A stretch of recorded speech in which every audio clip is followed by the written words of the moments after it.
એ હું વિદેશ ફરવા જાઉં છું. ભારતમાં ફરવા જાતા હોવ ને મારી હાટું છે ને સાડી લેતા જો. હે પછી દુબઈ ફરવા જાતા હોવ ને તો મારી હાટું છે ને કરેણા લેતા જો. અરે બાપરે.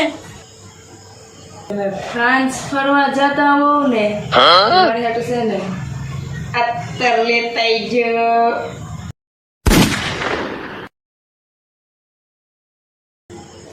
એ હું તો નર્કમાં જાઉં છું. क्या बात कर रहे रे बाबा? તો ત્યાંથી છે ને મને વિડીયો બનાવીને મોકલજો. બાયુને હેરાન કરવા વાળાના કેવા હાલ થાય છે.